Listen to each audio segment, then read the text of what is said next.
Já vás vítám u dalšího podcastu Biomorfní průmysl, dneska na téma business navigátoři a umělá inteligence. Mé jméno je Lukáš Altman-Kousal a provedu vás tímto podcastem. Dneska je tu se mnou i Zdeněk Havelka. Ahoj Zdeňku. Ahoj Lukáši, dobrý den. A mám tady dalšího hosta Honzu Houška. Ahoj Honzo. Lukáši, ahoj, zdravím tě. O tobě se ví, že si prodal úspěšnou firmu, která se věnuje vývoji a implementaci vlastního manažerského informačního systému Business Navigation System. Ano. Se zákazníky zvučných jmen, jako je Tavesko, Madeta, Štok Plzeň, Mondis, státní tiskárna cenin a samozřejmě i Česká zbrojovka. Můžeš se prosím našim posluchačům více představit? Určitě, zdravím. Je to pro mě taková nová role, protože těch 20 let, když jsem se představoval sám, tak jsem představoval firmu, protože jsem se do ní nějakým způsobem jako vcítil a to, co dělala firma, tak bylo vlastně blízko tomu, co jsem dělal já. Aktuálně jsem teda člověkem, který firmu prodal, ale ta naše firma, vlastně, ve které jsem se realizoval, Inecon Systems, tak se věnovala tématům vlastně spojeným s řízením firem od strategie přes finanční plánování, controlling a zejména se to týkalo firem jako velkých zvučných jmen a v tom jsem se fakticky realizoval a to byla těch 20 let, to byl můj život. Mm-hmm. Co bylo tvojí motivací při zakládání této firmy, když se vrátíš úplně na začátek?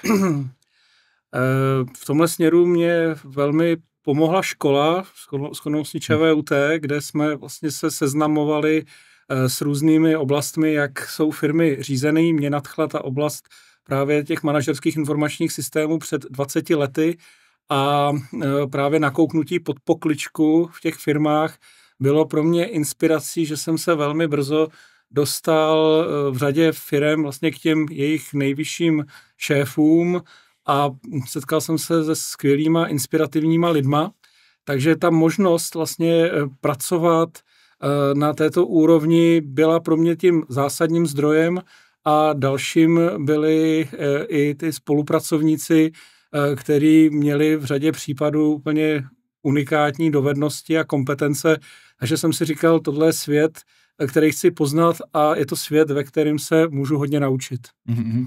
To zní jako, že to, co tě jako hnalo těch 20 let dopředu, je tam ještě něco, co tě vlastně hnalo dopředu vést tuto firmu a posouvat ji stále dopředu? Vlastně byly to takový tři ty směry. Ten směr vlastně ve vazbě na to poznání těch znalostí z těch firem. A druhý ten směr bylo ty znalosti vlastně překlápět do nějakého jako opakovaného řešení, to znamená tak, abychom pokaždý nemuseli objevovat kolo, ale vlastně společně s těma firmama jsme se posouvali dál a stálo to fakticky na českým know-how, i když samozřejmě do toho byly implementované firmy i nadnárodní z zvučných jmen. A ten třetí rozměr, který mě jako naplňoval, byla vlastně permanentní spolupráce s vysokýma školama. Protože i když často české vysoké školy jsou vnímané jako negativně, že nepřenášejí ty znalosti, tak já mám pocit, že v těch školách, ve kterých jsem byl, tak tam to propojení na ten biznis bylo docela rozumný a takže firmy, biznis, IT byly ty směry, který se mi těch 20 let mě nějakým způsobem vzájemně ovlivňovaly a vzájemně podporovaly. Já teda bych se zeptal ještě, kolik vás na tom startu bylo? Zakladal jsi to sám, nebo měl jsi kamarády, nebo jsi to... Vlastně začínali jsme v jiné firmě, bylo nás cca 5 a relativně brzo jsme vlastně z té firmy odešli a vlastně založili jsme novou firmu, ale bylo to dělané v úzké součinnosti i s tou firmou, která se stala vlastně po našem odchodu naším strategickým partnerem. Takže nebyl to nějaký úplně zákeřný odchod, bylo to tak, že jsme si naopak ten náš odchod odpracovali. takže jsme pro tu firmu dále pracovali u jejich stávajících zákazníků zdarma a vlastně jsme si odpracovali ty nové firmy.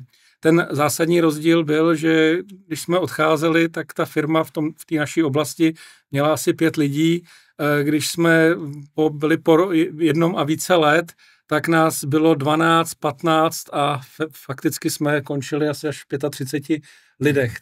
Takže jsme odcházeli v malém počtu, abychom se následně mohli jako rozvinout do firmy, která pečuje o stovky firem v této oblasti. Měli jste investora, nebo jste to řešili jako přímo jako ze zakázek? Ne, maximálně jsem měl noční můry, protože všechno jsme financovali jakoby ze stávajících zdrojů.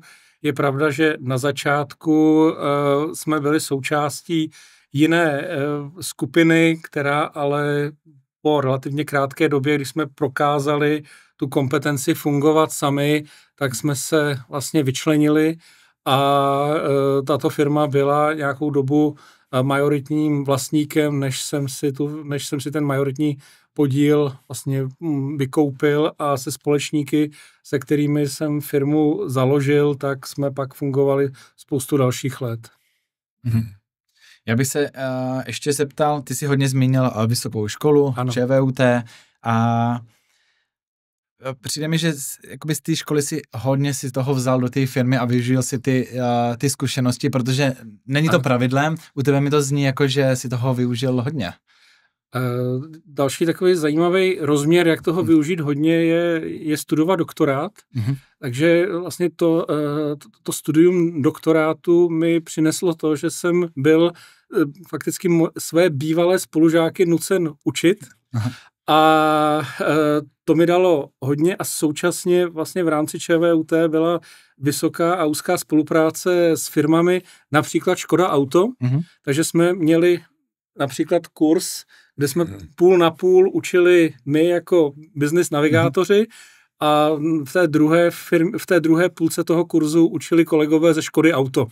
Takže my jsme vlastně učili ten celkový koncept a ty kolegové potom učili ty dílčí specializace, takže jsme tímhle způsobem se velmi dobře doplňovali a byli tam na té škole progresivní učitelé, jako například docent Zralý, který nám dával možnost vlastně nakouknout i k těm firmám formou různých stáží a spoluprácí jako při doktorském studiu, nebo pan profesor Král z VŠE.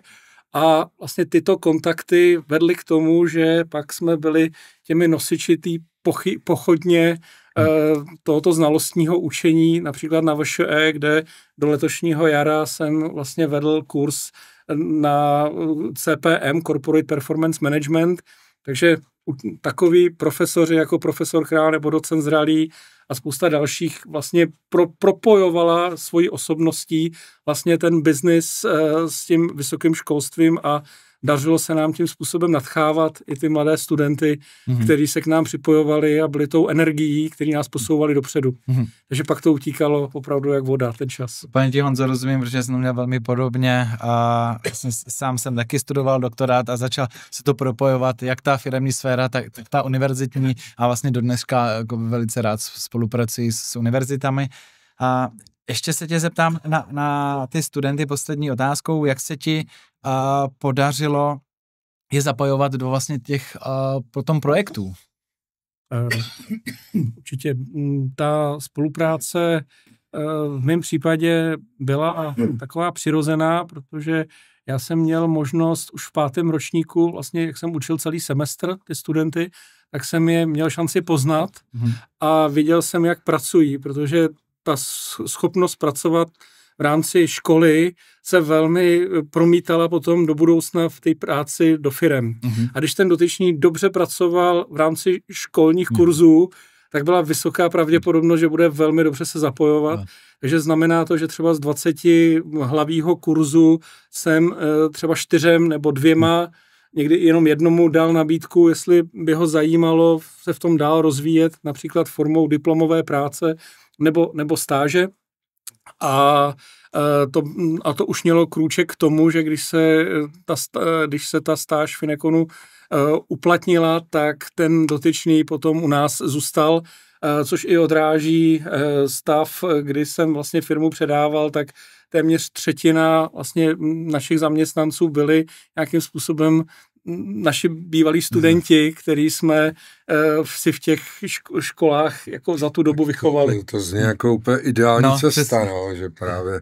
No, ono to snělo i v tom směru, že mě do té školy rádi učitelé vodili, protože já jsem těm studentům říkal, poslouchejte, protože se tady neučíte úplný nesmysly a ty poznatky, které tady dneska slyšíte, tak je zítra budete moct použít v praxi. A to se dařilo, takže vlastně my jsme byli takovým otvíračem dveří i té energie těm studentům, že mají poslouchat a mají tímhle způsobem fungovat a mi to přijde jako ten nejlepší způsob, já bych to řekl jako takovou paralelu, já se teď věnuju letectví a vlastně nikdo nespochybňuje z těch studentů, který absolvují ty kurzy, že se musí naučit všechno od meteorologie a přes aerodynamiku, protože něco, když toho nebudou umět, tak se zabijí. A tohle je vlastně ta podobnost, že když se budou dobře učit, ty věci budou absorbovat, dostanou kvalitní nabídku a budou moct pracovat pro ty firmy nejzvučnějších jmen, jako jsme my měli to štěstí, že jsme s nimi mohli takhle spolupracovat těch 20 let. Já tam mám dotaz, to zní jako super a teďka se zeptám, jestli jsi schopen to třeba porovnat s tou dobou, vy se začínají kolem roku 2000, že jo, jako plus minus, a s tou dobou dnešní, jak z hlediska třeba možností, jako řekněme, jako na těch školách, jak z hlediska prostě zájmu těch studentů, jak z hlediska případně i nějakých dalších vlivů, protože jako já mám pocit, že dneska jako se to trošičku minimálně zhoršilo, že já mám sice zkušenost jako ty, já jsem dělal architekta původně, ale jako mám taky, jo, že když ty lidi natchneš a když to s něma jako funguješ, tak oni tě nesou skoro dopředu, jako, jo, ale... Jako je to samozřejmě o té schopnosti toho vyučujícího nadchnout. A já bych řekl, že v tom je to stejný, jako to bylo před 20 lety, že ten, kdo uměl nadchnout, tak by uměl, před 20 lety by uměl nadchnout i dnes. A samozřejmě třeba na tom ČVUT došlo k velkému úbytku třeba studentů těch ekonomických směrů proti tomu současnému stavu. Obecně na té technice těch studentů je méně, než bylo tehdy, jsme byli 3 kruhy, dneska je to 1.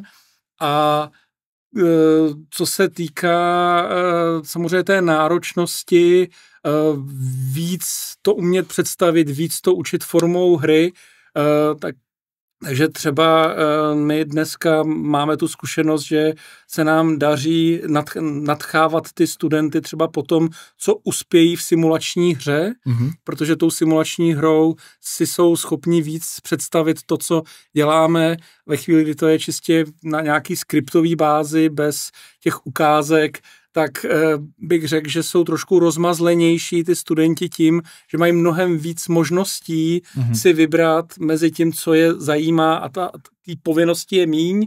Je tam větší míra variability, což může vést k určitému rozplyznutí potom toho jejich zájmu, ale když ten student ví, co ho jako baví, kde je ta energie, to, kde se chce dál rozvíjet, tak v tu chvíli má i ten učitel vyhráno, protože ví, jak může na toho studenta pozitivně působit a získat si ho pro tu danou oblast. Jo, ale jako to má otázka, já jsem mluvil teďka, nebo řekně nedávno s jedním pedagogem, on říkal, že dneska ty studenti, že ti lepší, prostě už v tom biznesu jsou třeba od toho prváku, druháku, nebo ještě dřív a jsou rozebraný. A většinou je to problém v tom, že oni vydělávají velký peníze a moc jako neautokódování, neříkám, nemusíš přemýšlet, ale jako ta architektura je tak nezajímá, jo, že toto jako vytváří právě to, co říkáš, jo, že jako samozřejmě, když natchnu, tak prostě natchnu ty lidi, ale jako, že jo, ten, řekněme, nechci říkat špatný peněz, jo, to jako určitě ne, ale jako ta snaha prostě ty lidi podchytit, zapojit se do nějakých mezinárodních relativně triviálních projektů, ale jako peníze tam jsou, takže toto je dneska jaký jistý trend, jo, tak jestli mi to potvrdíš. Ano, nebo... to musím potvrdit, s chodobností jsem teď pro jednoho zákazníka nebo svého partnera hledal člověka, který umí kvalitně programovat v Excelu, a ty, kteří jsou v tom dobrý, tak pro ně to je malá výzva a dělat to nechtějí. a ty, kteří v tom dobrý nejsou, tak ty zase nechce ten partner, protože z jeho pohledu nic neumějí. Takže určitě tam je mnohem asi větší rozptyl mezi tou mírou toho přepracování těch schopných a takovou pohodovostí a pohodlností těch, který jako si najdou tu cestu, jak fungovat, aniž by se úplně předřeli. Takže v tomhle směru... ještě možná jeden dotaz, jakože i dřív třeba ty lidi měli jako snad větší zájem podnikat a dneska je to spíš mít větší ten klid nebo ten life balance, nebo jestli to taky vnímáš nějak? Tak je to prostě ten trend, který není jenom mezi studenty, je samozřejmě i v rámci firemního prostředí, kde ta míra toho najít si ten ideální režim pro sebe, který úplně nekoresponduje s tím, co potřebuje ta firma, to se bohužel děje. Dá se říct, že to může souviset i s tím, že jsme si na to trošku navykli přes dobu covidu, kdy ty lidi si zvykli, že jsou doma, když je dneska se zvou zpátky do firem, tak i ty firmy zvučných jmen typu Google nebo další musí to dát jako drsným rozhodnutím, že pokud dotyčně nastoupí, tak se s ním ta firma rozloučí, což ty menší firmy samozřejmě můžou dát s menším důrazem. Takže těch vlivů, který dneska nás ovlivnili a vlastně chceme mít si ten život víc užít, tak je určitě mnohem víc, než bylo před 20 lety. A možná tím jenom skončím, že já jsem byl tak generace, kdy v prváku v roce 89 jsme vlastně prožívali revoluci, tak to očekávání dohnat ten svět, dohnat západní Evropu byl asi mnohem silnější, než kdy je to dneska. No, díky. Já se teďka přesunu do té sféry, vrátíme se k firmě a k tvým zákazníkům. Věděli tvoji zákazníci dopředu, co chtějí, když jsi řešil projekty? Ano. Když bych to řekl otevřeně, tak těch, co jako přesně vědí, co chtějí, tak bylo, že by se dali spočítat na prstech jedné ruky. Těch, co byla většina, tak byla, že vědí, co nechtějí. Znamená, by chtěli opustit Excely, dokonce někteří nám v tomhle směru, a to se bavíme od roku 2007, 2010, kdy nám psali i v referenčních příbězích, my jsme už ten boj s Excely vyhráli. A tady Excel končí svou výkonností a potřebujeme se posunout někam dál. Byla to ta snaha vlastně vizualizovat data, promítnout je do těch plánů, usnadnit ten plánovací proces a současně ale zajistit, aby ty data byly konzistentní, protože ve všech těch rozhodováních, a to je vlastně ta slabá stránka těch Excelů, který se snažili opustit, bylo, že nevěřili těm datům, které jsou v těch Excelech, protože se mohly jakkoliv zneužít, nebyly aktuální, nebyly propojený. A toto byl ten směr, který se snažili ty firmy jakoby opustit a hledali ty příklady. A v tomhle směru si myslím, že jako nám velmi dobře zafungovaly ukázky, prototypy na to daný odvětví, že se dokázali s tím jako zžít přes, vychlobrátkovým zboží nebo ve strojírenství. To byl jeden ten směr, že viděli, jak to funguje na těch příkladech v tom daném odvětví. A ten druhý příklad, který fungoval skvěle, a to je za podmínky, že se nebojíte vaše zákazníky seznamovat, což je jako fajn, když se toho nemusíte bát. A když se od sebe můžou vzájemně jako inspirovat, tak neobjevujeme kolo a ten zákazník, který vlastně odprezentuje relativně detailně to své řešení a současně potvrdí, že to funguje, tak je tím nejlepším zdrojem vlastně toho poznání pro to rozhodnutí. Takže tohle jsou ty cesty, kterými se nám vlastně dařilo ty firmy posouvat dopředu a jinak je to stále nekončící proces, protože oblast manažerského řízení je něco, co nikdy nekončí a s tou znalostí, kterou ten dotyčný získá, tak se mu vlastně jako vyleze na vyšší patro a vidí ten horizont zase o kousek dál a roste ta jeho ambice se podívat o něco dál a třeba přesněji. Tady možná do toho vstoupím, už trošku předběhnu, ale jako myslíš si, že jsou dneska třeba ti manažéři, nebo respektive ti klíčoví manažéři připravení na to, že ta umělá inteligence jako nahradí třeba ten střední management, protože pořád mluvíme o to, že lidi si ty firmy řídí, mají nějaký prostě teďka jako to řeknu, nechci, aby to vyznělo pejorativně, ale privátně nějaký dashboardy, mají tam nějaký integrovaný data a koukají se na situace, ale řídí to primárně oni, že jo. Ano. Jo, když to, co možná budeme rozebírat dále, je, že to bude řídit prostě umělá inteligence, která bude mít jako řekněme daleko větší vhled, že jo, díky tomu, že ty data obsáhne v daleko větší měřítku i do té problematiky, řekněme, konkrétního procesu, jo, protože bude znát ten kontext lépe, jo, protože ty lidi většinou, jeden dělá logistiku, druhý dělá údržbu, třetí výrobu a musí si to odkomunikovat, jo, tak jestli jsou na to v tvým pohledu třeba, jo, ten zákaznický kmen, který se ti podařilo obsluhovat, jako jestli jsou na to aspoň někteří mentálně připravení. Já bych je rozdělil zhruba na dvě srovnatelné půlky. Jsou ti, kteří říkají, my nemůžeme pracovat, protože proto nemáme připravený data a než skončíme s tou datovou analýzou nebo s tou kolekcí, tak už tady máme jiný období. A to jsou ty, co jsou hladoví. A pak je ta druhá půlka, která vlastně svoji pracovní dobu tráví tím, že ty data kolektuje, dává dohromady a vlastně má radost z toho, že už vlastně tohle odevzdá a vlastně je čeká zase další opakovaná práce, protože ta rutinérství je jim blízký. Takže pro tu první skupinu jsme fakticky jakýmsi požehnáním, protože konečně ten člověk se může rozvinout a dělat svoji práci. A pro tu druhou, který jakoby kolektovali ty data, tak pro ně jsme pohromou, protože to byla ta jejich přidaná hodnota. Takže to je samozřejmě ta první úroveň.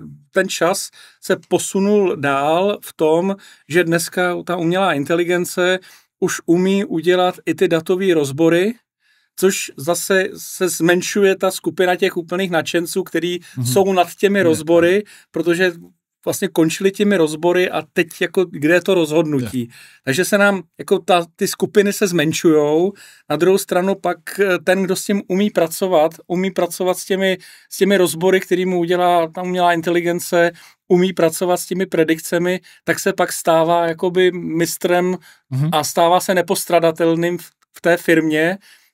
Takže ten počet těch lidí se zmenšuje, ale myslím si, že o to se jakoby zvyšuje ta jejich excelence a samozřejmě ta potřeba takovýhle lidi do té firmy dostávat a ty lidi takovýmhle způsobem i vychovávat, protože když jim nedá ta firma prostor, tak se jako nebudou ani správně rozvíjet dál. Mě trošku ještě napadá, jestli to není trošku i jako důvěrou, protože myslím si, že jakoby firma, máme nějaký strategie, nějaký know-how, rozhodně to nechceme jako předat někomu jinému konkurenční firmě. A teďka vlastně čím dál víc, dnešní projekty už nejsou jednoduchý, už jsou to právě ty komplexní řízení a predikování a podobně. A teďka bude otázka i Zdenku potom na tebe, ale napřed Honzo, jak jsi se setkával se zákazníky, byli ochotní ti vlastně jako předávat tu strategii, nebo prostě řekli, hele, my chceme tady tyhle oddělené části a pak my si to jako poskládáme sami, nebo byli ochotní jako nechat si udělat celou strategii a nějaký pomocí nějakých softwarů jako optimalizovat? Já bych řekl, že to má jakoby dva rozměry k těm datům. Ten dnešní svět je jako hodně cloudový, hodně otevřený a ta úvaha je, jestli prostě ty data dám do cloudu, aby se k ním, nedej bože, dostal někdo další. Ten druhý rozměr je, vlastně i když mám dodavatele, který ty data bude mít uzavřený na hardwareu, na železe té konkrétní firmy, jak jestli to s ním vlastně budu ochoten vůbec sdílet. Takže my jsme se vlastně s tímhle vypořádávali relativně dobře, jsme mívali nebo máme i aplikaci v rámci Ineconu na podporu strategického řízení a byli jsme vlastně jediným externím subjektem, který se účastnil těch jednání o strategii a vysvětluju si to tím, že jsme s těmi zákazníky spolupracovali velmi dlouho a vlastně jsme si tu důvěru zasloužili. Takže díky tomu jsme s tím mohli pracovat a ty data, a to se bavíme o tom, že ty data byly pořád na jejich serveru, v žádném cloudu. Takže bych řekl, že to bylo vykoupený tou dlouhodobou spoluprácí a tím, že to fungovalo a že jsme mohli být vůči sobě otevřený. Dneska samozřejmě ty nástroje vyžadují, aby to bylo v cloudovém prostředí a pro řadu firem je to jakási stopka, že nechtějí ty data prostě svoje kamkoliv poskytnout a spíše to o tom, aby si to rozvíjeli u sebe. Aspoň taková je naše zkušenost a proto třeba i ty naše systémy byly primárně on-premise a byly relativně málo v cloudu, protože jsme jejich neochotě ty data sdílet v nějakém cloudovém prostředí jako chápali. Jo, já na to možná zareaguju, že jo, protože možná to pak vyvrcholí v nějakou otázku, ale u nás je to tak, že ten cloud, nebo jako to není ten problém, jo, problém je, že ty firmy a jako řada těch manažerů, a my se snažíme spolupracovat s firmama, který prostě mají zdokumentovaný procesy, a nikoli ve smyslu ISO nebo nějakého takového toho formálního, ale jsou si vědomi, že prostě se tam jako něco děje, něco se větví, a jako nad tím existuje nějaký integrovaný řídící proces. Jo. A v České republice a pár firm jsem našel jenom jednu firmu, která má zmapovaný ten řídící proces jako důsledně. Jo. Jako většina nemá vůbec. Jo. Když řeknu, prostě máte nějakou mapu řízení, jako kdo se stará o co, jako jaký jsou tam vstupy. Takže to je první problém, jako, jo, ten architektonický, že prostě pokud chceš ten řídící proces zlepšit, tou umělou inteligencí, tak potřebuješ ten řídící proces mít minimálně nějak sformalizovaný. Jo? A druhá věc je, že ty data, jako teďka tady hodně mluvíme o datech, ale ty data jako mají nějakou semantiku a ta semantika prostě v těch stávajících systémech jako je jenom natvrdo díky prostě struktuře databáze a tabulkám, že jo. A proto rozhodování potřebuješ nějakou semantiku, která vyplývá z těch procesů, a některé ty data třeba nemáš ani k dispozici. Jo? A jako zase já tvrdím, nebo my tvrdíme, že ty procesy by měly být propojený prostě s těmi daty, ale semanticky, nikoli formou aplikací, byť jako primárně vycházíme z toho, že je tam nějaký ERP, který prostě ty data nějak kolektuje, nějaký MES.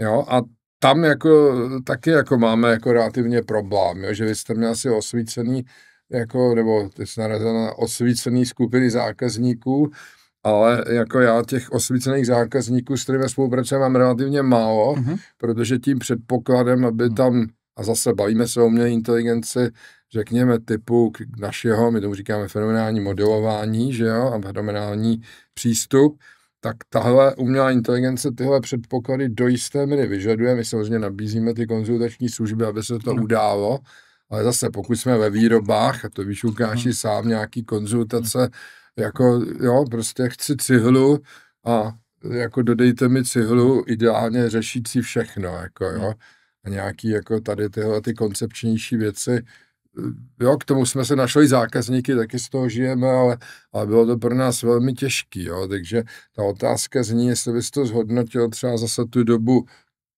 počáteční a tu dobu dnešní, jestli je tam nějaký trend. Tak určitě ten trend je tam obrovský v tom směru té samoobslužnosti dneska těch procesů, že to, co dřív vlastně bylo vždy vyžádáno na začátku prostě nad tvrdým naprogramováním nějakých reportů, tak my jsme s podporou těch OLAPových multidimenzionálních kostek vlastně přetavili do té úrovně, že to nebylo o reportech, nebyl výstupem report, ale byla množina dat, která měla různou granularitu od těch vrcholových až po ty úplně detailní přes různé dimenze. Tím jsme vlastně tomu zákazníkovi vlastně nabídli tu volnost, ne v tom, že mu pokrojeme 100% jeho potřeb, ale aspoň 80%, aby se tím vlastně dostal na 2 kliknutí, když to nebyl generál, ale byl to i třeba šéf kontrolingu, tak pořád to byl, řekněme, uživatel, který si dokázal s tím semanticky integrovaný, který to dokázal použít. A to, co jsme my s tím udělali, bylo, že jsme to potom rozparcelovali do procesů, který odpovídali té filozofii tvorbě plánu a ten plán vlastně reprezentoval jakoby ten řídící proces té firmy od nejužšího místa, ať už to byl trh, nebo to byla třeba výrobní kapacita, kde se začínalo. A to byl, řekněme, to jsme v jakési minulosti. Dneska je to tak, že ta oblast těch samoobslužných reportů přes Power BI, Tableau, tak je zase jako nabízí větší míru té individualizace a to třeba už s tou schopností té umělé inteligence typu, že uživatel už dokonce může položit tu otázku slovně a ten systém mu i slovně odpoví. Jo, to znamená, to umí číst, umí to odpovídat. Ale na základě těch dat. Ale musí k tomu mít ty data, ale už nemusí ten dotyčný být nějakým způsobem analyticky zdatný, jenom vlastně má pokládat ty správné otázky. A to jsou podle mě směry, kterým to vlastně jako dneska jde. A ještě k tomu mám tady doplňující otázku a zase se vrátím k té předcházející. A jako pořád je to o tom, že ten člověk třeba nemá tu kompetenci technickou, ale ptá se a má tu analytickou. A dokáže si představit jako plné nahrazení těch lidí, že jo? Protože ten systém, pokud bude mít jako v uvozovkách nějakou inteligenci typu vědomí, že jo, a těch zpětných vazeb, tak to může řídit líp než ten člověk. Ani tam nemusí být ten, co se ptá, jo, a jako ta firma, jako, že jo, naším cílem je jako model autonomní firmy implementovaný do reality, jo, jako, jo. Tak to už je asi zase nad mojí jako přijatelnou představu, že si umím představit, že na vrcholku každé té firmy je ten osvícený ředitel, který vlastně někam posouvá dopředu. Jasně, tak a jakože, že by i toho ředitele potom měla nahradit umělá inteligence, tak to je asi vysoko nad aktuální mojí představu, kterou bych si uměl. Jo, tak to já jako taky neříkám, přenést, že to je jako cíl, ale ta otázka spíš zní jako trošku jinak, jo? Že vy jste vytvořili, my děláme něco podobného, de facto prostě ty data integrujeme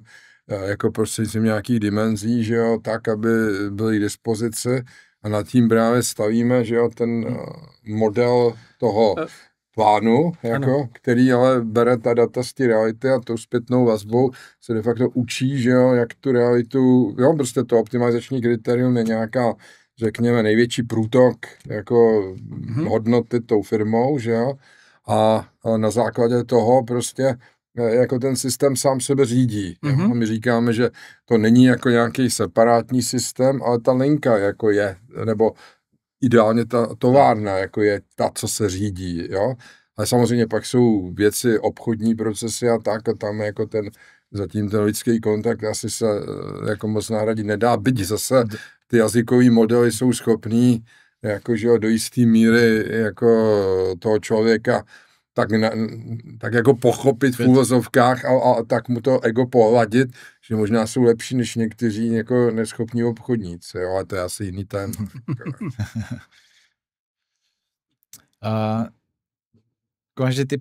že projekty se vlastně stávají víc a víc komplikovanější. Dokážeš Honzo, porovnat, jak dlouho trvaly projekty, řeknu na začátku tvého působení a jak teďka, a když ten rozdíl tam bude, čím se to způsobeno?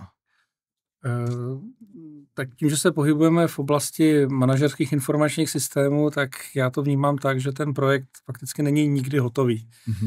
Když poskládáme data, vyrobíme z toho, společně se zapojením toho zákazníka, kvalifikovaný reporting, tak vlastně díky tomu reportingu se víc zorientuje a je schopen v tom vytvářet krátkodobý, dlouhodobý plány, ideálně potom i ty forecasty.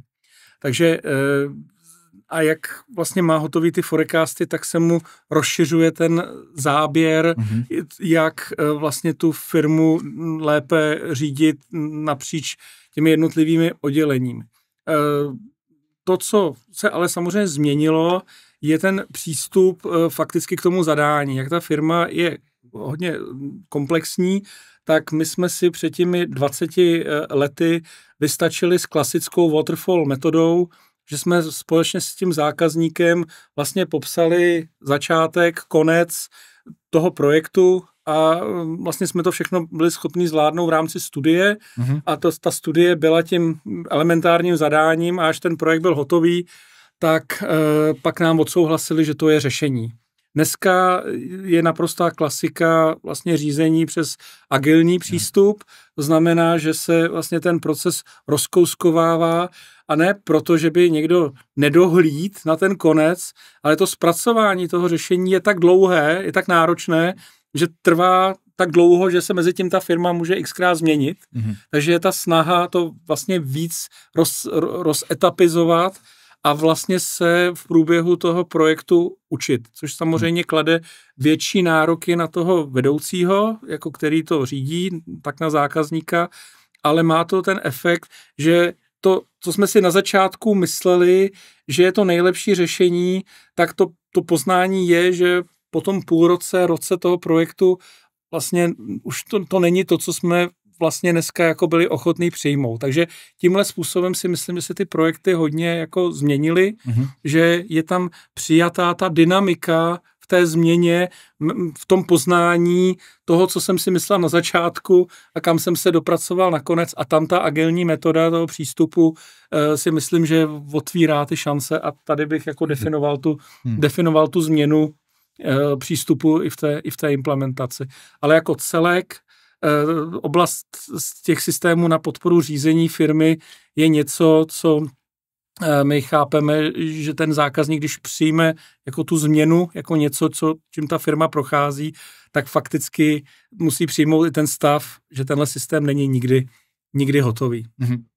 Já vždycky říkám, že tyhle projekty a tím, jak máme daleko víc moderních technologií, teďka i umělou inteligenci, tak vlastně nám se otvírají ty možnosti a ty nápady začínají jakoby naskakovat a ty potřeby jsou vlastně jakoby náročnější, proto, jak říkáš, Honzo, ty projekty vlastně jako nikdy nekončí. Nikdy nekončí, ale co se jakoby objevuje a v těch projektech jako poznáváme i ten rozdíl mezi těmi úspěšnými a méně úspěšnými, to znamená, že se ty méně úspěšný vnímám, že jsou ty, kteří se nepřizpůsobují tak moc té změně té firmy, tak se to objevuje ve chvíli, kdy v té firmě není nějaký jako interní člověk, který to umí jako rozvíjet, nabral tu znalost. A mně přijde jako správný přijmout, že ten dodavatel je současně i tím interním koučem a vlastně je ochoten, a takhle bych i já radil dneska těm zákazníkům, když se nad něčím takovým rozhodují, aby vlastně se ptali, je ten můj dodavatel schopen nás to všechno naučit? A co to znamená, aby jsme se to naučili? Protože když tam takového člověka mám, nebo ho hledám, tak je pořád lepší, když tenhle člověk je tím naslouchátkem pro ten management a umí velmi rychle ten systém přizpůsobit. Takže dneska bych hledal tu roli toho dodavatele i jako kouče, který mě to naučí a který vlastně jako pak už bude někde vedle mě jako partner, auditor toho rozvoje, než jako někdo, na kom budu bytostně závislý. Mně to přijde jako dobrý směr a něco, co bych jako sám doporučoval na straně těch zákazníků, aby si hlídali, že tak ten dodavatel je toho schopen. No jenom, že mi mluvíš naprosto z duše, protože, Lukáš, jestli vzpomínáš, snažili jsme se zavést pojem biomorfní architekty u vás a prostě tady jde o to, že jako, to, co jsi dělal ty, jako změna procesu řízení a ještě pořád je to, jako dobrý lidi furt řídí, že jo. A my se snažíme o to, aby ta změna toho procesu řízení byla ještě jako o krok dál s tím, že jako tam je pro nás nezbytný někdo uvnitř, jo, jako minimálně je tam někdy nebo musí tam být ten sponzor, který tomu fandí a ideálně tam mít toho člověka, který se to jako s chutí začne učit a pokud ten člověk tam není, tak ty projekty ani nemají smysl, jo, protože ta továrna si to bude dělat a mi napadl jeden potenciální zákazník, s ním jsme se nedomluvili, a jistá ocelářská společnost, tak oni dělají cenotvorbu jednou ročně, jo. My jsme říkali, a to bylo ještě před covidem, my jsme říkali, s tím nevyjdete, jako jo, tak to je od té dynamice prostě, jako. A já bych byl na straně zase tomu, kdo radí tomu dodavateli, tak bych se ptal, podívejte se na ty ředitele, který tu firmu řídějí a podle ty jejich kvalifikace dokonce vy nastavte tu cenu, protože ty schopný ředitelé vlastně jsou schopní být i těmi správnými průvodci pro ten projekt. Když je někdo, kdo po vás bude chtít 150 ukazatelů přes 50 dimenzí, tak to znamená, že ten člověk vlastně neví, co chce a je to potenciální hrozba pro úspěch toho projektu. Naopak, když máte tu příležitost, a my proto jsme dělali něco jako navigační workshopy, kde jsme měli tu šanci s těmi nejvyššími šéfy se potkat a poslechnout si to jejich zadání, jestli je vlastně reálný, jestli je realizovatelný a jestli to nejsou vzdušní zámky, které fakticky nikdy nebudou hotový. A když máte jako znalýho, schopného zákazníka, tak to je takový poklad, kterýmu bych řekl, tomuto dodejte za polovinu a vyplatí se vám to. A naopak, když je tam tím partnerem zákazník, který neví, co chce, tak bych k tomu dotyčnému, pokud navíc to není ochoten jako přijmout, že si nechá poradit, tak bych řekl, tak od něj utečte, protože na něm jako vykrvácíte. Tohle podepisuju, no. Tak můžeme dál jako čas.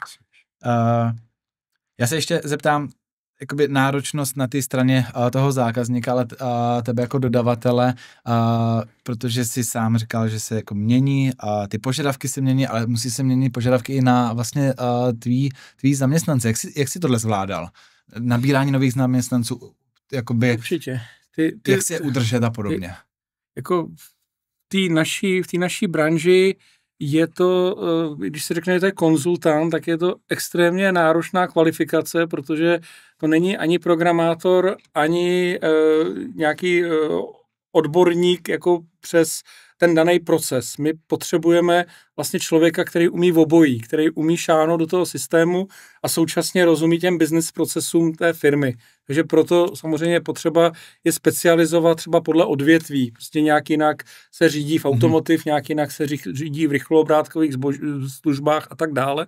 Takže ta dovednost si vlastně vychovat ty odborníky, aby vám následně pak, když je to naučíte, neutekli, tak je dlouholetý proces a vlastně máme spíš zkušenost, že snazší je někoho, kdo má IT gramotnost, naučit ty procesy, než někdo, kdo má procesy, tak naučit tu IT gramotnost.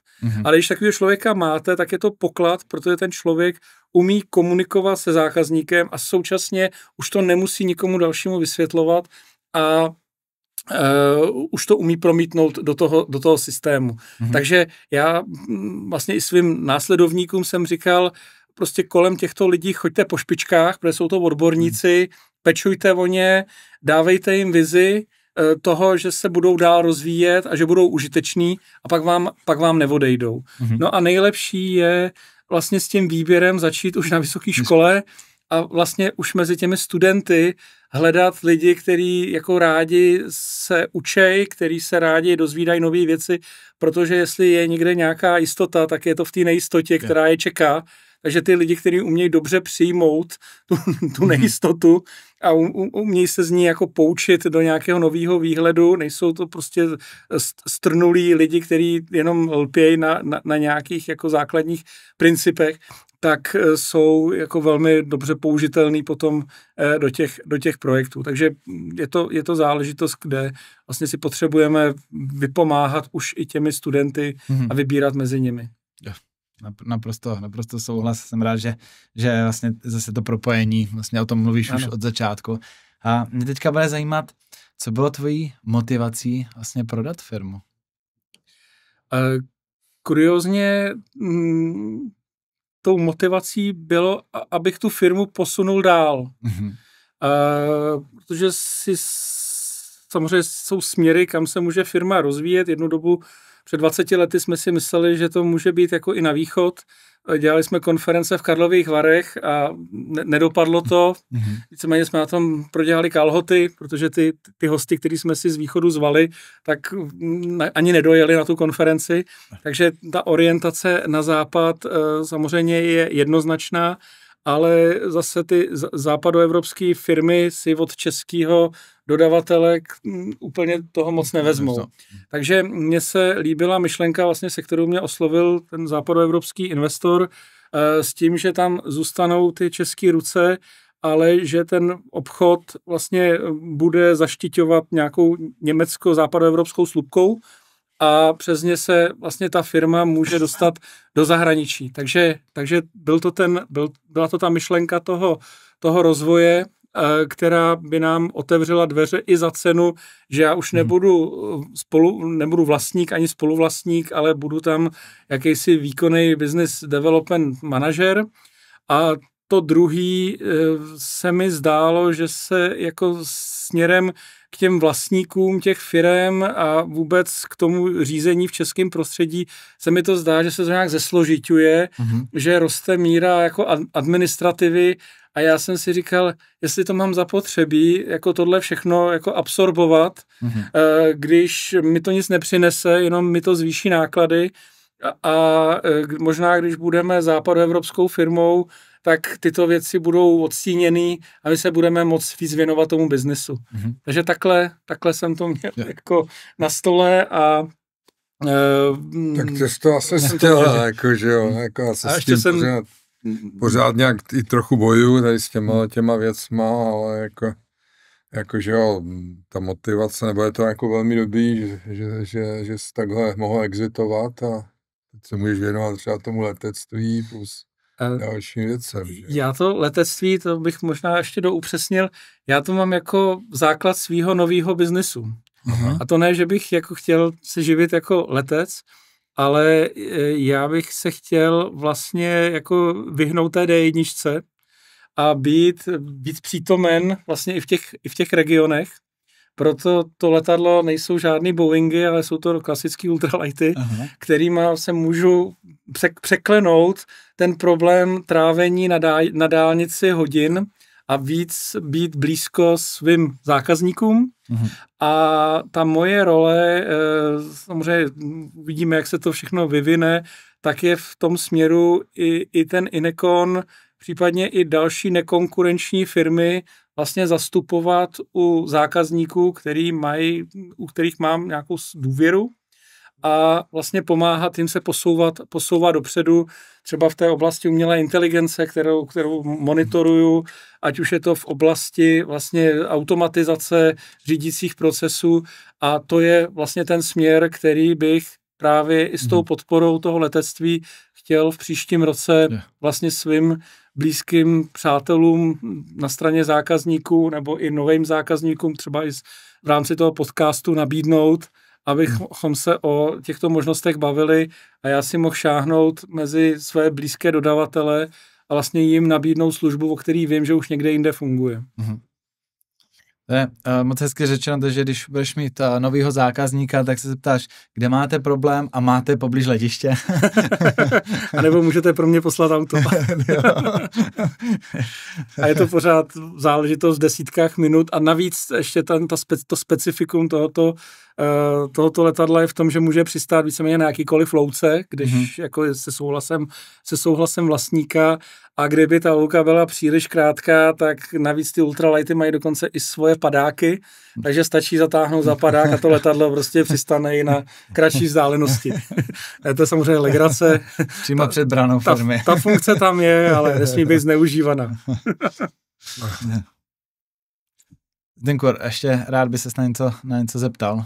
Tak asi jsme udělali nějaký ten oblouk, že jo, možná my si povídáme právě o tom, jako jak rozšířit ten koncept té naší umělé inteligence jako potenciálně, že jo, minimálně v České republice, ideálně teda někam jinam, no a jako to, co bylo tady řečeno hezký, říkám, akorát to chtěl, že jo, teďka přichází ty větší regulace, ano. Přichází jako problémy, že jo, typu nefungují nám, já nevím, stavební úřady, že jo, o tom jsme se bavili, jo, nějak jako dobře, jako je ta přeregulovanost, když se zachráníme lidi, já nevím, z ciziny, tak je to taky strašně složitější, takže jako, aby jsme to uzavřeli na pozitivní notu, tak jako, jak by se představoval třeba, že bude fungovat fakt jako výborná firma, no, nějaká klasická výroba, nějaký potravinářství nebo něco za těch 10-15 let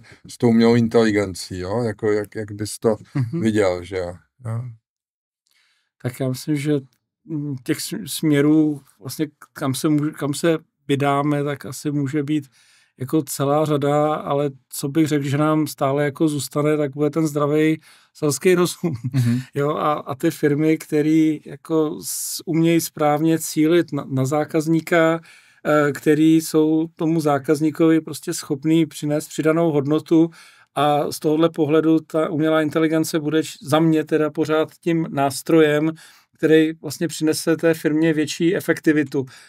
A za cenu, že tam bude fakticky zásadně méně lidí, takových těch přehrabovačů dat, tohle všechno jsou věci, které jako si myslím, že i v rámci té automatizace dneska už ty systémy dělají, a to, co za mě musí, a to si prožívám dennodenně, tady tuhletu potřebu na špičce, v hlavě té firmy prostě musí být zdravá mysl, která dokáže i ty svoje zaměstnance dobře motivovat k tomu výkonu a být inspirací i pro svý zákazníky, že s ním chtějí spolupracovat.